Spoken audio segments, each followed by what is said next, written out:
नवमी के दिन माता जी का विसर्जन हो जाता है, जवारों का विसर्जन हो जाता है। व्रत करने वाले कन्या पूजन भोजन भंडारा कराकर, सती कथा में कही थी कि नवरात्रे एकम से प्रारंभ नहीं होते, अरे अमावस्या की रात्रि से प्रारंभ हो जाते, इसलिए उसको कहते हैं नवरात्रे। क्योंकि नवमी के दिन माता जी का विसर्जन हो जाता है, जवारों का विसर्जन हो जाता है। व्रत करने वाले कन्या पूजन भोजन भंडारा कराकर विराम दे देते। तो नवमी की रात्रि उसमें नहीं जुड़ा पाती, उसमें रात्रि अगर जुड़ती है तो ये अमावस्या की रात्रि से जुड़ना प्रारंभ होता है, तब जाकर वो नवरात्रि पूर्ण हो पाती।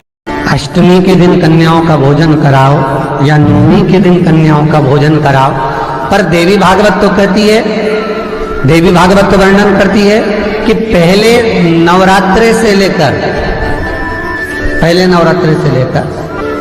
नौमी तिथि तक जितने दिन देवी के होते हैं, प्रत्येक दिन में आप किसी भी दिन कन्याओं का भोजन करा सकते हो, पहली रात्रि से लेकर पहला दिन से लेकर। पर 90 दिन तो सवेरे पूजन करके यज्ञ करके अनुष्ठान करके देवी को विसर्जन कर दिया, फिर नवरात्रि पूर्ण कैसे हुई? नवरात्रि की पूर्णता होती है अमावस्या की रात से गिनी जाती है।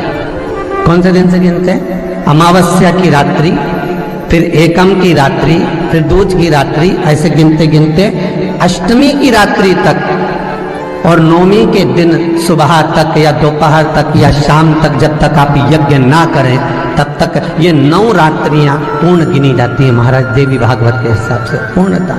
अब हमने कन्या भोजन का जो क्रम बनाया, अष्टमी के दिन करा देंगे, नौमी के दिन करा देंगे, इस तिथि को करा देंगे, पर भाव देखिए, शास्त्र कहता है भूखे को भोजन जब कराइए जब उसको भूख लगी हो, और ऐसों को कराइए जिसको जरूरत पड़ रही है। अभी नवरात्रि चल रहा है, दुर्गा सप्तशती का पाठ आप लोग कर रहे होंगे। कौन कौन कर रहा है? जरा हाथ उठाओ। आप लोग कर रहे हैं, बहुत अच्छी बात है। अगर आप नहीं कर रहे होगे तो ब्राह्मण दुर्गा सप्तशती का पाठ कर रहे होंगे।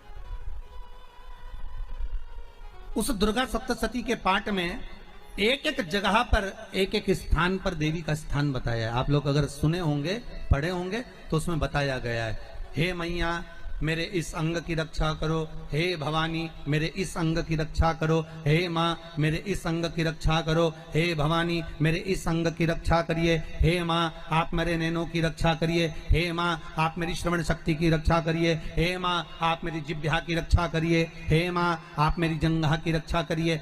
आया कि नहीं आया?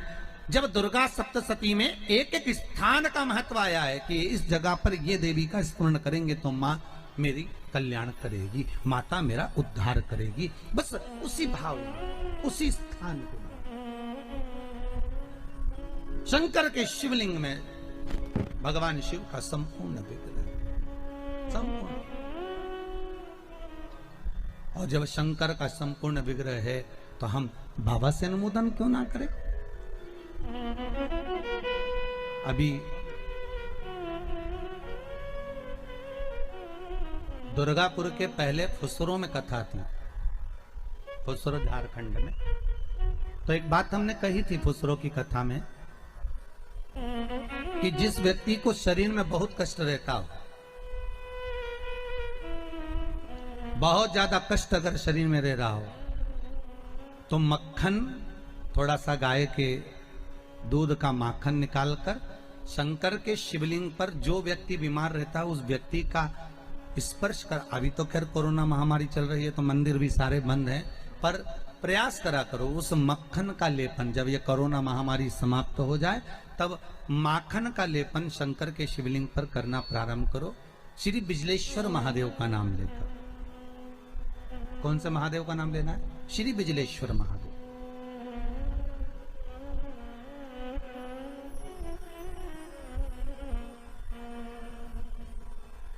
पूरी दुनिया में बिजलेश्वर महादेव एक ही जगह पर विराजमान है, हिमाचल में, मनाली के पास। पूरी दुनिया में शंकर जी का एक ही मंदिर है जहां पर बिजली गिरती है शिव जी के शिवलिंग पर और शिवलिंग के टुकड़े हो जाते हैं। फिर उस मनाली में एक परिवार ऐसा है जिसके पांव नहीं है, वो बिना पांव का व्यक्ति पूरे मनाली में से मक्खन मांगता है दान में कि बाबा के शिवलिंग के टुकड़े हो गए। फिर वो चढ़ता चढ़ता ऊपर जाता है, धीरे धीरे घसीटता चलता हुआ जाकर बिजली महादेव का एक एक पत्थर उठा उठाकर, शंकर जी का शिलाखंड उठा उठाकर उसको मक्खन से जोड़ता जाता है, मक्खन से जोड़ता है। उसके बाद में फिर हाथी के पांव से भी तुड़वाओ, सूंड से भी तुड़वाओ तो वो शिवलिंग नहीं टूटता, मात्र मक्खन से ऐसा चिपक जाता है। वो बिजली महादेव है। शंकर की आराधना में ढोंग नहीं चाहिए, शंकर की आराधना में प्रपंच नहीं चाहिए। शंकर की हो गई गलती, कई बार शंकर की आराधना में गलती हो जाती है तो क्या शंकर रुष्ट होंगे? नहीं। शंकर अगर देख लेंगे कि 50 दिन अच्छा काम करा है इसने, एक दिन गलती भी कर दी तो बाबा स्वीकार कर लेगा। पर बाबा से बस मन आपका पवित्र होना चाहिए, इच्छा आपकी पवित्र होना चाहिए। आपके भीतर अहंकार, काम, लोभ, विषय, वासना, आसक्ति, तृष्णा, अहंकार नहीं होना चाहिए। भगवान उसको स्वीकार कर लेगा।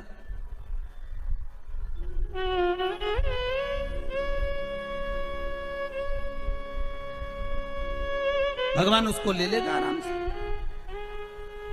दिखावा ना करिए भगवान के सामने। मेरे शंभू को आप दुनिया के मंदिर में दिखावा करो चल जाएगा, पर शंकर को नहीं चाहिए। शंकर कहते मेरे मंदिर में आओ, एक लोटा पानी चढ़ाओ, बम बम बोलो, अपने घर जाओ। फालतू बैठने की जरूरत नहीं है, फालतू मेरा टाइम बर्बाद करना मत।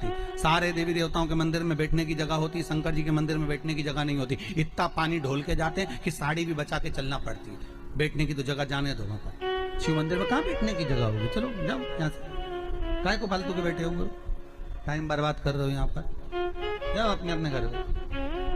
पार्वती जी कई बार शंकर जी से पूछती हैं, तुम आंख बंद करके बैठे रहते हो, दुनिया के लोग तुम्हारा दर्शन करने आते हैं, कम से कम देख तो लिया करो कौन आया। शंकर भगवान बोले फालतू की बात मत कर, मेरे को सब मालूम है, ये सब मांगने के लिए आते हैं, इसलिए आंख बंद करके बैठा रहता हूँ।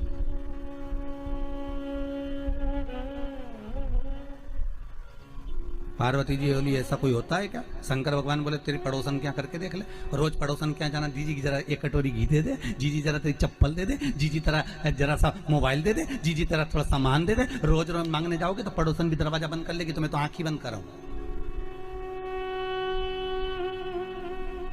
तो आंख कब खोलोगे? शंकर भगवान बोले जो मेरे लिए आएगा तो आंख खोल लेता हूँ। मैं जानता हूँ मेरे भगत को कि ये मेरे लिए आता, मांगता कुछ भी नहीं है, बस आता ही है, दूध चढ़ाएगा, जल चढ़ाएगा, बेलपत्री चढ़ाएगा। और ऐसा बावरा कभी कभी बेलपत्री भी नहीं लाता, तो झाड़ू पोछा लगाकर हाथ धोने के बाद जो पत्ती पत्ती मिल जाती है उसी को धो के चढ़ा के चले जाता है। ये भगत है मेरा, ये भक्त है, इसको दिखावे से मतलब नहीं है। और एक रोज मंदिर जाए ने 25 बार तो साड़ी का पटली जमा,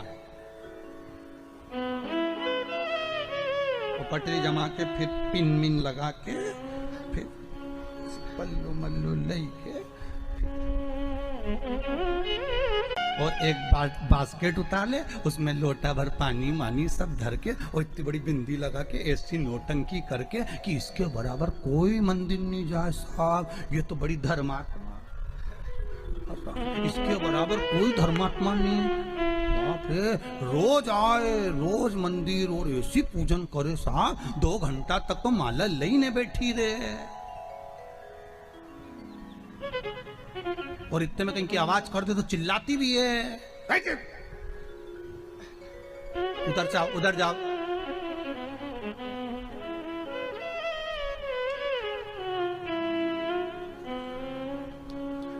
तो वो चिल्लाती भी है। तो अब बताओ वो चिल्लाने में लगी कि माला में लगी? अरे बोलो तो सही, चिल्लाने।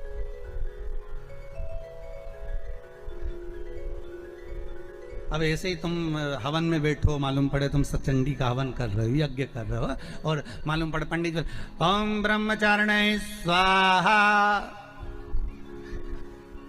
स्वाहा। अब देवी जी सोच रही है हवन आहुति यहाँ दे रही, देख मार रही है, और तुम कह रही स्वाहा, मैया बोल रही आहा। तो क्या है स्वाहा? पति भी हवन में बैठा तो बोले पत्नी से पूछ लिया चाय पी ली तुमने? तो पूरा साज सजा के हो, हमारे पाँव से ऐसा बैठे तो यहाँ तकिया फंसा है और सामान रखो करके स्वाहा स्वाहा। माता रानी भी सोचे रही मेरा हवन कर रही, मुझे ही देख ले। सुख वस्तु में नहीं मारा। फिर वही बात आ गई, भगवान को नहीं पसंद छल, भगवान को दिखावा नहीं पसंद।